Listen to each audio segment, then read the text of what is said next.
నమస్కారం TCN news కి స్వాగతం. ముందుగా ముఖ్యాంశాలు. పాలకొల్లు నియోజకవర్గంలో ముగిసిన ఎమ్మెల్యే రామానాయుడు రైతు పోరుబాటు పాదయాత్ర, మీడియా మీట్లో వివరించిన సమస్యలు. తణుకు సీనియర్ సిటిజన్స్ ఆధ్వర్యంలో నిర్వహించిన క్యాన్సర్ నివారణ దినోత్సవం, జాగ్రత్తలను వివరించిన డాక్టర్ నీలు మహేంద్ర. పేద విద్యార్థి ఫీజు కోసం 20,000 ఆర్థిక సహాయం అందజేసిన తణుకు మానవతా స్వచ్ఛంద సేవా సంస్థ. అయోధ్య బాలరామ ప్రతిష్టలో పాల్గొన్న ఘట వాయిద్య సేకరుడు హనుమంతరావును సన్మానించిన తణుకు త్యాగరాజ ఆరాధనోత్సవ సొసైటీ. దెందులూరు జగన్ సభ విజయవంతం పట్ల హర్షం వ్యక్తం చేసిన రాష్ట్ర ఉప ముఖ్యమంత్రి సత్యనారాయణ. జనసేన తెలుగుదేశం గెలుపొందితే రాష్ట్రాన్ని సంపూర్ణంగా అభివృద్ధి చేస్తాం, తాడేపల్లిగూడెం మండలంలో ప్రజలకు హామీనిచ్చిన జనసేన నియోజకవర్గ కన్వీనర్ బొలిశెట్టి. కోమటిగుంట గ్రామంలో ఇంటింటికి పర్యటించి ప్రజలను కలుసుకున్న ఉండి ఎమ్మెల్యే రామరాజు, వెంట ఉన్న తెలుగుదేశం మండల నాయకులు. పెరవలి మండలం కాకరపరు గ్రామంలో తెలుగుదేశం తీర్థం పుచ్చుకున్న 25 మందిని అభినందించిన మాజీ ఎమ్మెల్యే బూరుగుపల్లి.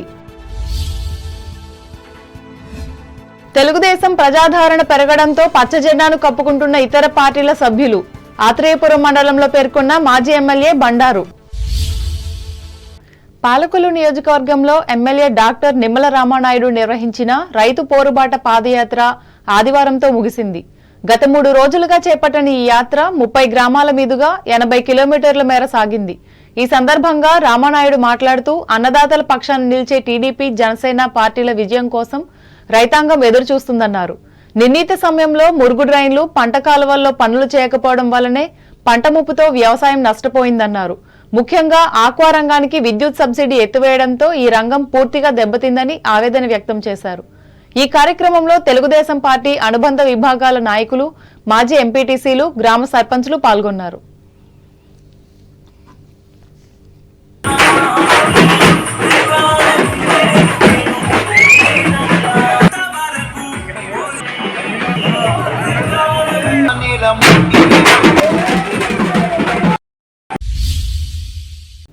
జాతీయ స్థాయి యోగాసన పోటీల్లో పశ్చిమ గోదావరి జిల్లాకు చెందిన యోగా సాధకులు బహుమతులు గెలుచుకున్నట్లు పశ్చిమ గోదావరి జిల్లా యోగా అసోసియేషన్ అధ్యక్షులు ఓబిలిశెట్టి శ్రీ వెంకటేశ్వర్లు తెలిపారు.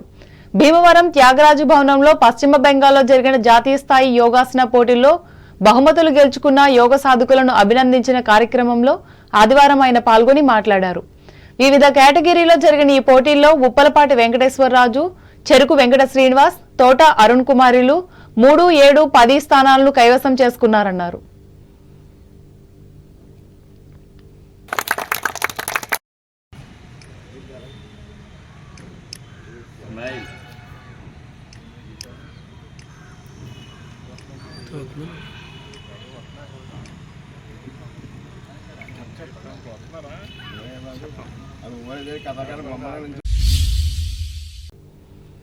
అంతర్జాతీయ క్యాన్సర్ నివారణ దినోత్సవాన్ని తణుకులో ఆదివారం ఘనంగా నిర్వహించారు. ఈ మేరకు పలు స్వచ్ఛంద సేవా సంస్థలు ప్రత్యేక సమావేశాలు నిర్వహించి ఈ వ్యాధి సోకకుండా తీసుకోవాల్సిన జాగ్రత్తలను వివరించారు. ఈ సందర్భంగా టీసీఎన్ ప్రత్యేక కథనాన్ని అందిస్తోంది. క్యాన్సర్ 3 అక్షరాలే, కానీ జీవితంలో అది రేపే కలకలం ఎంతో. నిండు ప్రాణాన్ని బలి తీసుకునే ఆ ప్రాణాంతక వ్యాధి పేరు వింటేనే మనిషి నిట్ట నిలువునా వణికిపోతున్నాడు. ఎప్పుడు, ఎవరికి, ఎందుకు, ఎలా వస్తుందో తెలియక హడలి చేస్తున్నాడు. ఈ వ్యాధికి వయసు తేడా లేదు, లింగభేదం ఉండదు. ఎవరినైనా ముంచేయగల మహమ్మారి. దాన్ని ఢీకొనాలంటే ఆనుపానులేంటో తెలుసుకోవాల్సిందే. క్యాన్సర్ భూతాన్ని తలుచుకుంటేనే కళ్ళలో భయం, మాటల్లో వణుకు, గుండెల్లో దడ, మృత్యువు వెంటాడుతున్నట్లే అనిపిస్తుంది. కారణం అవగాహన రాహిత్యమే. ఎలా వస్తుందో, ఎందుకు వస్తుందో తెలిస్తే ఆ బూచిని తరిమి కొట్టడం తేలికే. కానీ దురదృష్టవశాత్తు జీవితం పట్ల అలక్ష్యం, దురలవాట్లతో వ్యాధిని కొని తెచ్చుకున్న జబ్బు వచ్చాక అతిగా భయపడడం వల్ల మన దేశంలో క్యాన్సర్ మరణాల సంఖ్య రోజురోజుకి పెరుగుతోంది. ముఖ్యంగా రొమ్ము, నోరు, గర్భాశయ, ముఖద్వార, ఊపిరితిత్తులు, జీర్ణాశయ క్యాన్సర్లే అత్యధిక మందిని బలి తీసుకుంటున్నాయి. అయితే ఆరోగ్యకరమైన అలవాట్లు ఉన్న వాళ్ళకి క్యాన్సర్ బహుదూరంగా ఉంటుందని వైద్యులు చెబుతున్నారు. ఈ సందర్భంగా Tanuku senior citizens welfare association ఆధ్వర్యంలో జరిగిన అవగాహన సభలో సితారా హాస్పిటల్స్ అధినేత డాక్టర్ సుంకవల్లి నీలు మహేంద్ర పాల్గొని ఈ అంశంపై మాట్లాడారు. ముందు ఒక 15 ఇయర్స్ 10 ఇయర్స్ బ్యాక్ అయితే మనం క్యాన్సర్ని అసలు మనం ఎక్కడ టీవీలో చూసినా న్యూస్ పేపర్లో చదివినా ఒక మహమ్మారి క్యాన్సర్ అని చెప్పి దాన్ని చెప్పడం జరుగుతుంది. బట్ ఇప్పుడు రైట్ నౌ 2024లో మనం ఆడుకుంటే చాలా మంచి ట్రీట్మెంట్స్ వచ్చేసినాయి. అడ్వాన్స్డ్ ట్రీట్మెంట్స్తో పేషెంట్స్ ఇంప్రూవ్ అవుతున్నారు. వాళ్ళు నీట్గా మళ్ళీ వాళ్ళ జాబ్స్ వాళ్ళ లైఫ్స్ వాళ్ళు లీడ్ చేసుకుంటున్నారు. 10, 20, 30 ఇయర్స్ ఏ ఇబ్బంది లేకుండా వాళ్ళు కంటిన్యూ చేసేస్తున్నారు. సో ముందు దీనికి మేజర్గా భయపడకుండా అసలు ఏంటి, ఏ డాక్టర్ కలిస్తే పని జరుగుద్ది అనేది వర్కప్ ఎక్సర్సైజ్ చేయాలని అసలు భయపడిపోయి ఏదో అటు ఇటు చేయడం వల్ల మీకు ట్రీట్మెంట్స్ అంటూ సరిగ్గా అందరు. సెకండ్ స్టెప్ వచ్చేసి ఫ్యామిలీ సపోర్ట్ ఎంత బాగుంటే ఆ ఫ్యామిలీ ఉన్న పేషెంట్ నిజంగా చాలా ఫాస్ట్గా రికవర్ అవుతారు. డైట్ చాలా ఇంపార్టెంట్. ఎంత న్యూట్రిషన్స్ డైట్ తీసుకుంటాం వల్ల క్యాన్సర్ సెల్స్ని ఎగ్నెస్ట్గా ఫైట్ చేయడానికి కానీ కిల్ చేయడానికి కానీ ఆ న్యూట్రిషన్ హెల్ప్ చేస్తుంది. సమ్ కైండ్ ఆఫ్ ఎక్సర్సైజ్ లాంటివి చాలా ఇంపార్టెంట్ మేజర్గా ఇవి. కానీ బిఫోర్ క్యాన్సర్ వచ్చింది అని ఎలా తెలుస్తుందని మీరు నన్ను క్వశ్చన్ అడిగితే నిజంగా ఇప్పటికీ అది మనకు తెలియదండి ఎవరికి క్యాన్సర్ వచ్చిందని. బట్ ఏంటంటే ఒక ఏజ్ దాటిన తర్వాత, ఒక 45 ఇయర్స్ దాటిన తర్వాత ఖచ్చితంగా ఏ ఫీవర్ వచ్చినా లేకపోతే ఏ సిక్నెస్ వచ్చినా ఏ ఇల్నెస్ వచ్చినా ఒకసారి డాక్టర్ని కలవడం చాలా ఇంపార్టెంట్. ఎందుకంటే అది దేనివల్ల వచ్చిందని నిర్ధారణ చేసుకోవడం మేజర్ ఇంపార్టెంట్. చాలా విషయాలు ఏంటంటే ఆ ఫీవర్ వచ్చి రావడం జరుగుద్ది, మామూలు రొటీన్ బ్లడ్ టెస్ట్ చేయడం జరుగుద్ది, వాటిల్లో బయటపడే అవకాశాలు ఎక్కువ ఉంటాయి. పర్టికులర్లీ ఆ టెస్ట్ చేయకపోతే అది ఫస్ట్ స్టేజ్ నుంచి థర్డ్ స్టేజ్లో ఎప్పుడు మళ్ళీ బయటపడాల్సి వస్తుంది.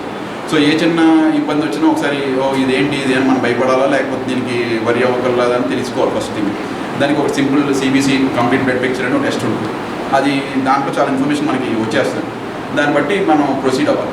సంస్థ అధ్యక్షులు అల్లూరి కరుణాకర చౌదరి అధ్యక్షతన జరిగిన ఈ సభలో గౌరవ అధ్యక్షులు డాక్టర్ హుస్సేన్ అహ్మద్, కార్యదర్శి కోడూరి వెంకట సత్యనారాయణ, కోశాధికారి అర్జీ భాస్కర్రావులు పాల్గొన్నారు. ఇదిలా ఉండగా ఇదే సంస్థ ఆధ్వర్యంలో ప్రతి ఆదివారం వయోవృద్ధుల ఇళ్లకు వెళ్లి వైద్య సేవలు అందించే కార్యక్రమాన్ని ఈ ఆదివారం కూడా కొనసాగించి సూచనలు సలహాలు ఇచ్చారు.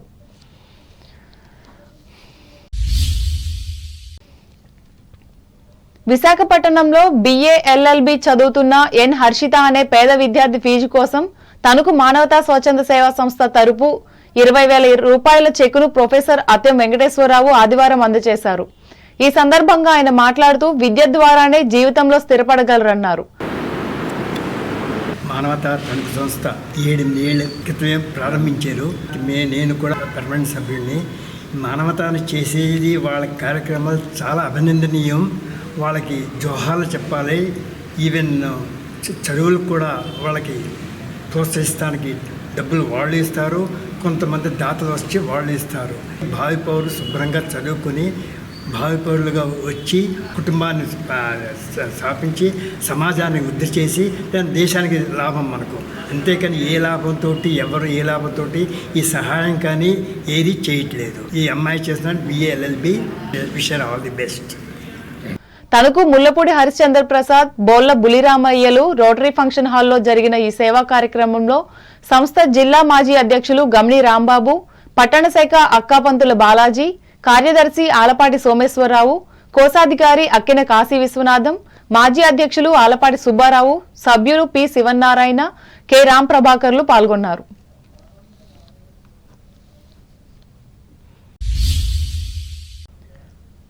తణుకు రామకృష్ణ సేవా సమితి భవనంలో సద్గురు త్యాగరాజస్వామి ఆరాధన ఉత్సవ సొసైటీ ఆధ్వర్యంలో ఆదివారం జరిగిన సంగీతోత్సవాలు అందరినీ అలరించాయి. ఈ మేరకు విజయవాడ, విశాఖపట్నం, తాడేపల్లిగూడెంలకు చెందిన సంగీత కళాకారులు మల్లాది కార్తిక్ త్రివేణి, సరస్వతుల పార్థివ, సరస్వతుల హనుమంతరావులు నిర్వహించిన గాత్ర కచేరీ శ్రోతలను ఆకర్షించింది. ఈ సందర్భంగా అయోధ్య బాలరామ ప్రతిష్ఠ కార్యక్రమంలో తెలుగు రాష్ట్రాల తరపున ఘట వాయిద్యానికి ప్రాతినిధ్యం వహించి ఆంధ్ర, తెలంగాణ రాష్ట్రాలకు పేరు తెచ్చిన ఘట వాద్య శేఖరుడు సరస్వతుల హనుమంతరావును ఘనంగా సన్మానించి అభినందించారు.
సొసైటీ ఉపాధ్యక్షురాలు చిలుకూరి లక్ష్మీ సుజాత అధ్యక్షతన జరిగిన ఈ కార్యక్రమంలో అధ్యక్షులు మల్లిన భద్రమ్మ, కోశాధికారి తాతిన సూర్యప్రభ, సభ్యులు డాక్టర్ వంక వసుంధర, మున్సిపల్ మాజీ చైర్పర్సన్ వంక రాజకుమారిలతో పాటు వివిధ రంగాలకు చెందిన ప్రముఖులు, సంగీత ప్రియులు పాల్గొన్నారు.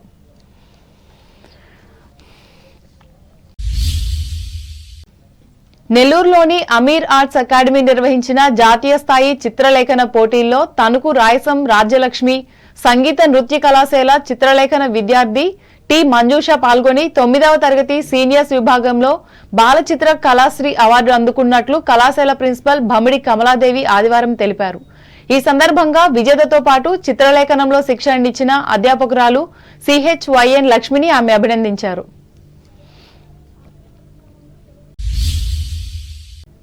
ఇప్పుడు వాణిజ్య ప్రకటనలు.